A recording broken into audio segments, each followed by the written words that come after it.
কাজেই ঠিক এরকম মাদ্রাসা ইসলামের কাজ কিনা বলেন? এখানে মাতব্বরি, এখানে নেতৃত্ব উলামায়ে কেরামের চলবে। বলবেন হুজুর নেতারা কি করবে? নেতারা সবচেয়ে বেশি সর্বাধিক যেটা করতে পারে সহযোগিতা করবে। যে কোনো সহযোগিতা করতে পারেন, আসেন উদারভাবে। টাকা পয়সা দিতে চান মাদ্রাসা আসবেন, টাকা দিবেন, রসিদ কাটবেন, চলে যাবেন ভালো মতো ভদ্র মানুষের মতো। হ্যাঁ, আপনাকে যদি কমিটিতে রাখে ভদ্র মানুষের মতো কমিটিতে আসবেন, হুজুরদের সামনে হাঁটু নামায় বসবেন, আলেম ওলামাদের সামনে হাঁটুতে নামায় বসবেন। মাহফিলে দাওয়াত দিছে, আসবেন, আদবের সাথে না মাটিতে বসবেন, চেয়ারে বসার জন্য লাফালাফি করবেন না। সব রাজনৈতিক নেতাদের জন্য এই কথা পয়গাম আমাদের পরিষ্কার। আসবেন, উলামায়ে কেরাম যদি রাজনৈতিক নেতা হিসেবে আপনাকে দাওয়াত দেয়, আসবেন, আদবের সাথে বসবেন, নিচে বসার চেষ্টা করবেন। হুজুররা যদি হাতে ধরে মঞ্চে আনে, মঞ্চে উঠবেন। মঞ্চে উঠার পরে যদি একটা চেয়ার দেয়, আলহামদুলিল্লাহ বলে চেয়ারে বসবেন। যতক্ষণ বসতে দেয় ততক্ষণ বসবেন।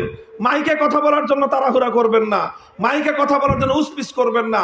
যদি 2 মিনিট সময় দেয়, 2 মিনিট হুজুরের এবং আল্লাহর দিনে আল্লাহর শুকরিয়া আদায় করে ভদ্র মানুষের মধ্যে চলে যাবেন। এগুলো উলামায়ে কেরামকেও বলতেছি, এগুলো শুধু জনগণকে না, আলেমদেরকেও বলতেছি। ঠিক এইভাবে ইসলামের প্রত্যেকটা অঙ্গনকে উলামায়ে কেরামের নেতৃত্বে পরিচালনা করতে হবে। আলেম ওলামাদের কাজের মধ্যে অন্যরা অংশগ্রহণ করবে সহযোগী ভূমিকায়। আমরা মেডিকেল কলেজে গিয়ে কোনো হুজুর কোনোদিন বলছে যে মেডিকেল কলেজ এইভাবে চলবে? কোন ইঞ্জিনিয়ারিং ইউনিভার্সিটিতে গিয়ে কোনো আলেম কোনোদিন বলছে যে ইঞ্জিনিয়াররা পারবে না, আমরা ইঞ্জিনিয়ারিং কলেজ চালাই? আরে ভাই, স্কুলেই তো আমরা গিয়ে বলি না যে স্কুল তোমরা না, আমরা চালাবো। তো মাদ্রাসায় তোমরা কেন এইভাবে কথা বলতে আসো? এই জন্য ধর্মীয় কাজ, দ্বীনি কাজ, সেটা দাওয়াত এবং তাবলীগের কাজ হোক, সেটা তালিমের কাজ হোক, সেটা মাদ্রাসার কাজ হোক, সেটা মসজিদের কাজ হোক, এই প্রত্যেকটা কাজে সম্পূর্ণরূপে নিরঙ্কুশ নেতৃত্ব হক্কানি আলেমদের হাতে থাকতে হবে। যারা আলেমদের পক্ষে থাকবে, সহযোগিতা করবে, সহযোগীর ভূমিকায় থাকবে, আল্লাহর কাছ থেকে তারা বিনিময় পাবে। আর যারা এখানে এসে আলেমদের সাথে কোন ধরনের অসৌজন্যমূলক আচরণ করবে, তারা মাদ্রাসায় এসে সওয়াব কামাতে পারবে না, তারা মাদ্রাসায় এসে বেয়াদবি করে বেয়াদবির গুনাহ নিয়ে ঘরে ফিরবে।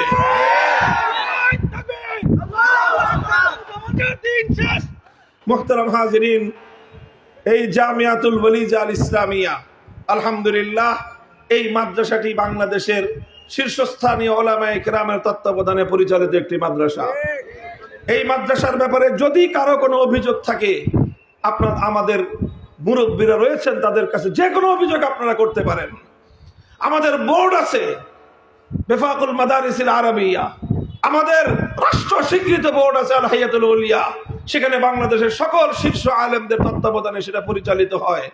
মাদ্রাসাগুলোর যে কোনো চুলচেরা ভুল ত্রুটি তাদের কাছে জবাবদিহিতা করতে মাদ্রাসাওয়ালারা বাধ্য। কাজেই আমরা চাই যে মাদ্রাসাগুলোকে আপনারা সকলে সহযোগিতা করে সুন্দরভাবে পরিচালিত করবেন। কথা বলেন ঠিক না বেঠিক? মাদ্রাসা হক্কানি উলামায়ে কেরামের নেতৃত্বে চলবে। মাদ্রাসা কর্তৃপক্ষ যদি কোনো ভুল করে, তাহলে তাদের সেই ভুলগুলো শুধরে দেওয়ার জন্য মুরব্বীরা আছেন। কথা বলেন ঠিক না বেঠিক? ইনশাআল্লাহ এইভাবে 4 কাজ পয়গম্বর আলাইহিমুস সালাম করতেন। নবীদের উত্তরাধিকার হিসাবে আলেমরা এই 4 কাজ করবে। সাধারণ মানুষ আলেমদের কাছ থেকে সার্ভিসগুলো নেবেন, তাদের সহযোগিতা করবেন। রাজি আছেন তো ইনশাআল্লাহ? এভাবে যদি আমরা চলতে পারি, ইনশাআল্লাহ সেই দিন বেশি দূরে নয়, আমার দেশটা পরিপূর্ণ ইসলামের দেশে পরিণত হবে। এই জন্যই আমরা বলি আগামীর বাংলাদেশ হবে ইসলামের বাংলাদেশ। কথা বলেন ঠিক না বেঠিক?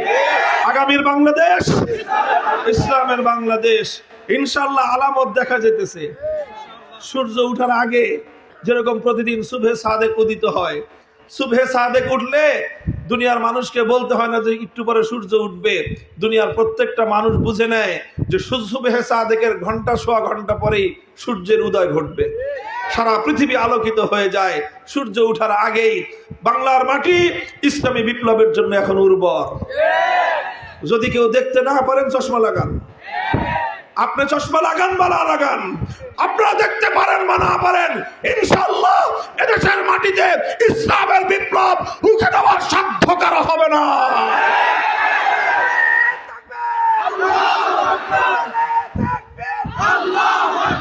আল্লাহ পাক রব্বুল আলামিন আমাদের সকলকে তৌফিক দান করেন, আমরা যেন আমরণ আল্লাহর দ্বীনের সাথে, আল্লাহর দ্বীনের কাজে, আল্লাহর সন্তুষ্টির মধ্যে আমরা কাজ করতে পারি।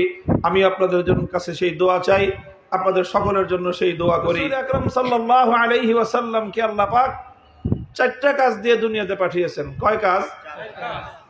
কাজ 4টা হতে পারে, কিন্তু সেন্টার পয়েন্ট কয়টা? সেটা হলো আল কোরআন। সেন্টার পয়েন্ট কি? কোরআনে পাক। কোরআনকে কেন্দ্র করে 4টা দায়িত্ব আল্লাহর নবীকে আল্লাহ দিয়েছেন। 1 নম্বর দায়িত্ব হলো ইয়াতলু আলাইহিম আয়াতিহি। 1 নম্বর কাজ হলো যে তিনি মানুষকে কোরআনে পাকের তেলাওয়াত শোনাবেন। শুধু তেলাওয়াত শোনাবেন। কোরআনে পাকের তেলাওয়াত এটা এমন একটা প্রভাবক জিনিস যে এই তেলাওয়াত যখন কোনো মানুষের হৃদয়ে আঘাত করে, কোনো মানুষের কর্ণকুহরে যদি কোরআনের তেলাওয়াত পৌঁছে যায়, তো এই কোরআন মানুষের হৃদয়ের বদ্ধ দুয়ারগুলো খুলে দিতে পারে। এই জন্য কোরআন তেলাওয়াত শেখা, কোরআন তেলাওয়াত শেখানো, সমাজের মধ্যে কোরআনের তেলাওয়াতকে জারি রাখা, এটা হলো নবুয়তের প্রথম কর্মসূচি। আলহামদুলিল্লাহ, মাদ্রাসাগুলো সেই কাজ করে। আমরা বাচ্চাদেরকে কোরআন শিখায় ছেড়ে দেই। এই বাচ্চা ঘরে যায় আর বাজারে যায়, যেখানেই যায়, সারা জীবন সে মানুষকে কোরআনের বিশুদ্ধ তেলাওয়াত শোনায় এবং শেখায়। এটা 1 নম্বর কাজ, ইয়াতলু আলাইহিম আয়াতিহি। কোরআনের আয়াতগুলোর তেলাওয়াত শেখানো, তেলাওয়াত শোনানো। 2 নম্বর কাজ হলো ওয়া ইউআল্লিমুহুমুল কিতাবা ওয়াল হিকমা। 2 নম্বর কাজ হলো এই কোরআনকে নিয়েই, যেই কোরআনের তেলাওয়াত শিখলো, শেখালো, এটা হলো প্রথম কাজ। 2 নম্বর কাজ হলো যা তেলাওয়াত করলো তার অর্থ বোঝানো। যেটা তেলাওয়াত করলো সেটা অর্থ বুঝাইলো, অর্থ শিখাইলো। কি বললেন আল্লাহ পাক সেটা মানুষকে বোঝানো। এটা শেখানোর জন্য, এটা বোঝানোর জন্য পবিত্র কোরআনে পাক বুঝতে হয়, কোরআনের জ্ঞান অর্জন করতে হয়, কোরআনের তাফসীর শিখতে হয়, কোরআনের ইলম শিখতে হয়। আমাদের মাদ্রাসাগুলোতে 10 বছর আমরা এই কাজটাই করি। 5 বছর কোরআনের তেলাওয়াত শিখাই, 10 বছর কোরআনের ইলম শিখাই। কয় বছর গেল? 15 বছর। 3 নম্বর কাজ হলো ওয়া ইউআল্লিমুহুমুল কিতাবা ওয়াল হিকমা। তালিমে হিকমত, হিকমত শিখায়। নবীদের কাজ হলো, নবীরা কি করেন? হিকমত শেখান, কোরআনের তেলাওয়াত করেন, কোরআনের তালিম দেন। আর 3 নম্বর হলো কোরআনের হিকমত শেখান। কোরআনের হিকমতটা কি জিনিস? তাফসীরে মাআরিফুল কোরআন খুলে দেখবেন, মুফতি শফি রহমতুল্লাহ আলাইহি হিকমতের অর্থ এখানে বলেছেন যে নবীরা শুধুমাত্র তেলাওয়াত করে আর অর্থ তাফসীর করে শোনায় দিয়ে দায়িত্ব শেষ করেন না, যে এই আয়াতের এই মর্ম শিখাইয়া দিলাম, শোনায় দিলাম, এবার বাড়িতে গিয়ে তুমি আমল করো। এইভাবে কোন নবী, শুধুমাত্র আমাদের নবী শুধু কোরআনকে তেলাওয়াত করে আর কোরআনের তালিম দিয়ে, থিওরিটিক্যাল শিক্ষা দিয়ে কোন ছাত্রকে তিনি বিদায় করতেন না। বরং নবীর 3 নম্বর কাজ ছিল কোরআনকে তিনি যেভাবে শিখিয়েছেন সেভাবে আমল করে দেখাইয়া দিতেন যে এইভাবে আমল করতে হয়। প্র্যাকটিক্যাল শিক্ষা যেটাকে আমরা বলি, এটা স্কুল কলেজের ছাত্ররা ভালো বুঝবে। বিশেষ করে যারা নাকি সায়েন্স ব্যাকগ্রাউন্ডের ছাত্র যারা আছে তারা খুব ভালো করে বুঝবে। সায়েন্সের যে সাবজেক্টগুলো আছে, বৈজ্ঞানিক যে সকল সূত্রগুলো নিয়ে পড়াশোনা করা হয়, এগুলো শুধুমাত্র থিওরিটিক্যাল পড়লে একজন শিক্ষার্থী কখনোই ভালো সায়েন্সের ছাত্র হতে পারবে না। একজন ডাক্তার শুধুমাত্র বই পড়ে ডাক্তার হতে পারে না। মেডিকেল কলেজগুলোতে শিক্ষার্থীদেরকে যেমন কিছু বই পুস্তক পড়ানো হয়, পাশাপাশি তাদের জন্য প্র্যাকটিক্যাল রুম থাকে, তাদের জন্য আলাদা এরকম মানব অঙ্গের, মানব শরীরের প্রত্যেকটা অঙ্গ প্রত্যঙ্গের আলাদা মডেল থাকে।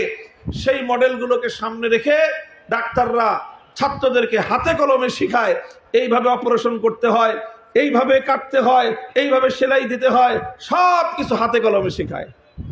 তো আল্লাহর দ্বীন ঠিক এরকম, শুধুমাত্র পড়ায়া দিলেই হয় না, বলে দিলেই হয় না।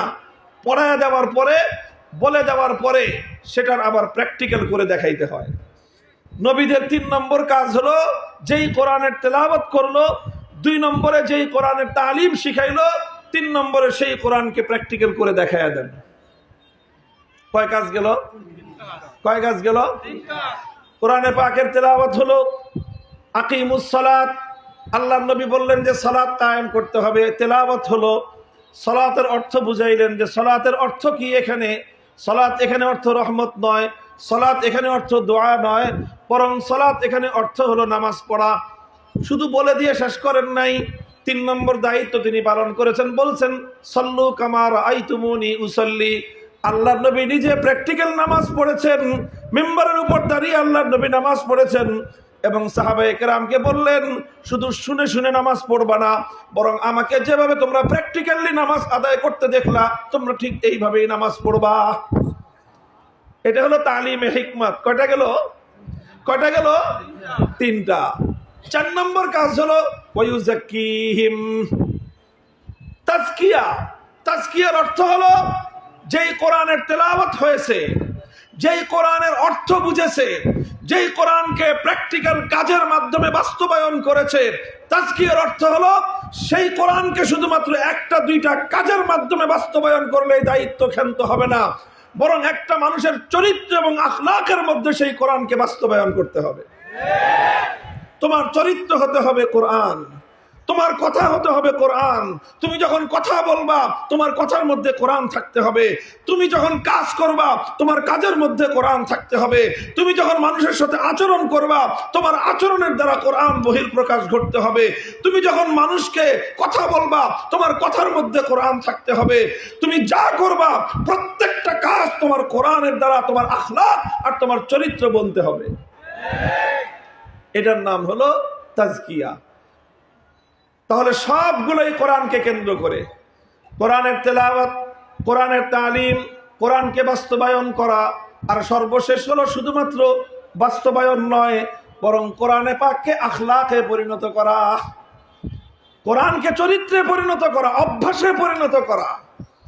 আল্লাহর নবী সম্পর্কে এজন্যই বলা হয়েছে কানা খুলুকুহু আল কোরআন, কানা খুলুকুহু আল কোরআন। এটা হলো তাজকিয়া, আসল তাজকিয়া এইটা, যে আমার অভ্যাস হবে কোরআন, কোরআন যেটা বলবে সেটাই আমার অভ্যাস, কোরআন যেটা বলবে সেটাই আমার চরিত্র। আমি দিনের দুশ্মনের সঙ্গে আমার আচরণ কেমন হবে, কোরআন যেটা বলবে সেটাই হবে আমার দুশ্মনের সঙ্গে চরিত্র। আল্লাহর দিনের দুশ্মন যে তার সঙ্গে আমার কি চরিত্র হবে, আল্লাহর যে দোস্ত তার সঙ্গে আমার কি আচরণ হবে, কোরআন যা বলবে সেটাই হবে আমার আচরণ। আশিদ্দাউ আলাল কুফফারি রুহামাউ বাইনাহুম। তুমি যদি আমার দিনের বিপক্ষে দাঁড়িয়ে যাও, তুমি যেই হও না কেন, আমার চেয়ে তোমার বড় দুশমন কেউ নাই। তুমি যদি তুমি দিনের পক্ষে হও, আল্লাহর পক্ষে হও, ব্যক্তিগত রেষারেষি থাকতে পারে, দিনের প্রশ্নে তোমার চেয়ে আমার চেয়ে তোমার বড় বন্ধু কেউ নাই। এটাই হলো ইসলামের সূত্র। কথা বুঝে আসছে আপনাদের? মনে থাকবে কথা? আল্লাহ পাক বুঝার তৌফিক দান করেন।